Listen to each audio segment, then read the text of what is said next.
Sagittarius. So in 2025, I'll say that you're one of the signs that doesn't necessarily have all that much going on, in the sense that you don't have, we have a whole bunch of planetary shifts this year, but none of the planets are shifting into your sign, which can be a good thing, right? You don't have any of the nodes going into your sign. Like, you're kind of just on an even keel this year, which could be good, right? It's not the case that every year is a dynamic year, and it's not the case that everyone experiences the same kind of year every year, right?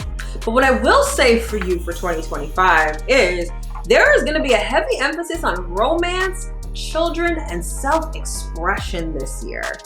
If that's an area of life that's been kind of dry or stagnant, you're going to have a lot of dynamic, initiating energy beginning in 2025 in this area of life. And that could make life really fun, really exciting, and perhaps very romantic.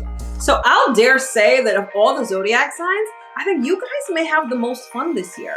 You guys may experience a lot more lighthearted energy, a lot more romance, like I said before, some joy, maybe even things having to do with children, something new, or opportunities to express yourself in a way that you haven't been able to before. It's gonna be a fun year for you, Sag. So definitely get ready, because I think this is one of those years where you can not only have a lot of fun, but actually experience some joy in your life. All right, so if you want to know more about what 2025 has in store for you, stick around. You definitely don't want to miss this.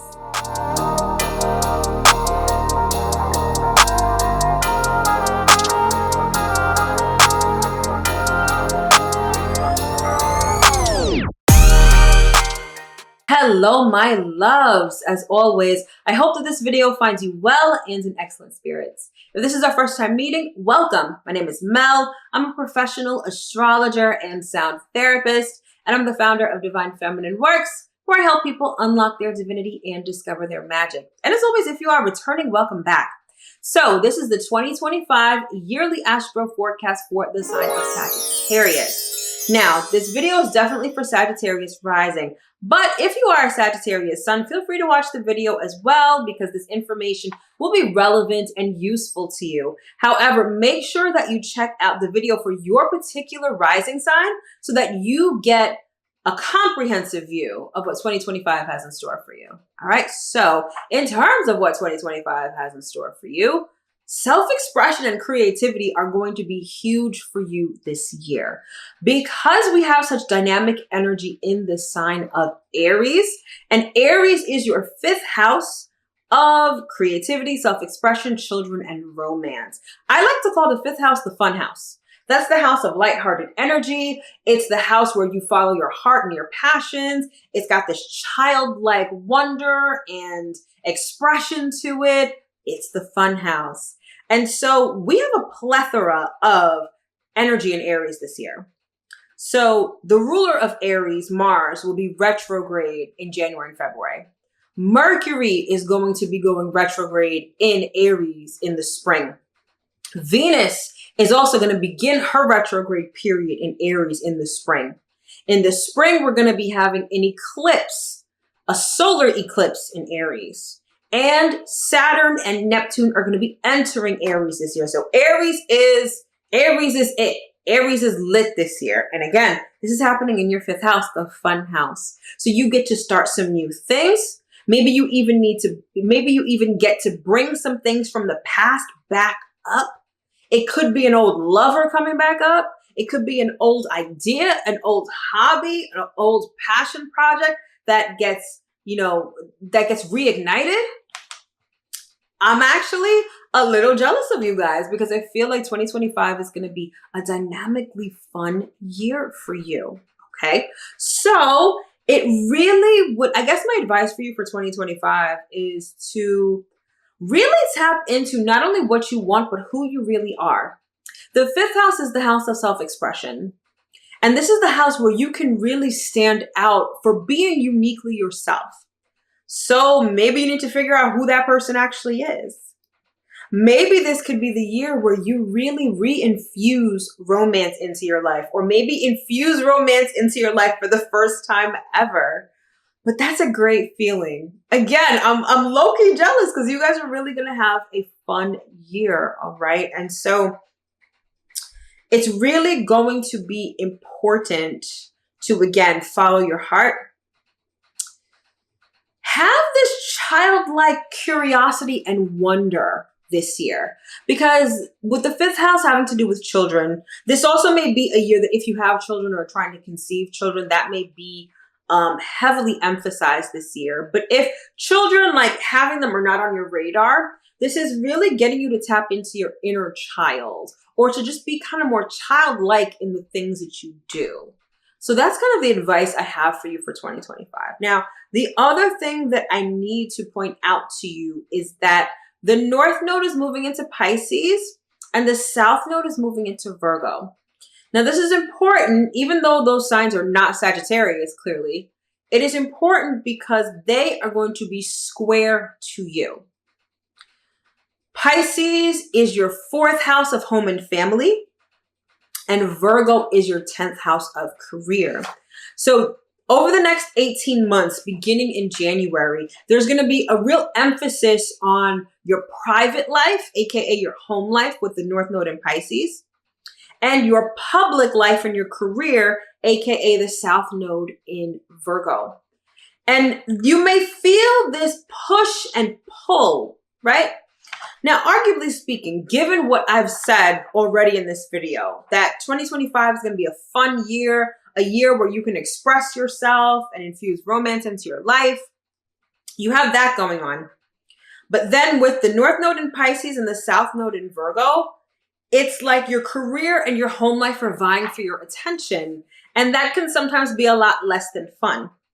It can be kind of frustrating because maybe let's say that you are someone who wants to conceive this year. However, you've got a lot going on at work, which is vying for your attention.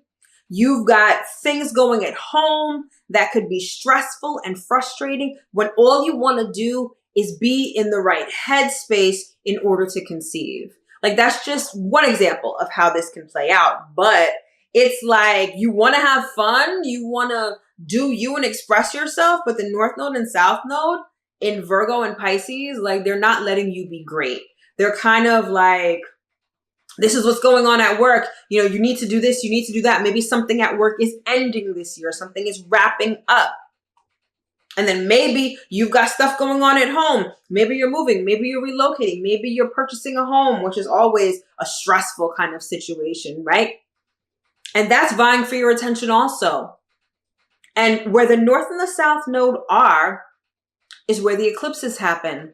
So these are the areas of life where you're going to have all of this erratic, very dynamic energy where things are eclipsed out of your life, eclipsed into your life, when all you want to do is have fun. All you want to do is your hobby, right? Have you ever had a hobby? And this isn't necessarily something that you charge for or that you've monetized. I'm talking about a hobby that you really like to do. And you could spend hours doing it, but you know that you can't because you've either got to go to work, you have family obligations, you can't spend your whole day just doing your hobby. That's kind of how 2025 is going to feel like. You just want to do your hobby. You want to have fun. You know how children are when it comes to responsibility. They don't necessarily want to be bogged down with responsibility and obligation, but they have to be at times. And that's what 2025 is going to feel like for you. So it's going to be this balancing act between handling everything in this erratic energy that's going on at work and at home, while also focusing on expressing yourself and being creative and having fun and childlike energy, right? That's essentially 2025 in a nutshell for you. So I guess my advice, apart from, follow your heart and all that, like I said before, balance everything out. Make sure that you make time for fun, entertainment, and levity in your life this year. It's not to say that there's going to be a lot of intensity at home and with your career. You're going to feel that the most in the spring and in the fall. Okay? So those are the major times where you're going to feel this really push and pull and tug when it comes to the North and South Node with home and career. But for the rest of the year, make sure that you prioritize having fun. That's going to be the key to 2025 for you. Okay. And again, I'm low-key jealous because that sounds pretty dope. All right, my loves. So that concludes this video on the 2025 yearly astro forecast for Sagittarius. Now, this was meant to be just a taste. I wanted to give you the highest level and most important information that you need for 2025, and I didn't want to bog you down with all of the astrology details. However, if you want to know more details, including what your love life is going to be like, what your career is going to look like, and money, as well as the rest of the astrology for the year, then you're definitely going to want to check out the extended video. The link is in the description box below, or if you are a channel member, it is already in our members section. All right. So if you drop off, if this is where our journey ends, thank you. I sincerely appreciate you. I hope that you got at least one piece of information that you can use going into 2025. All right, my loves, thank you so much for tuning in. I wish you nothing but the absolute best for 2025 and beyond, and I will see you in my next video. Take care.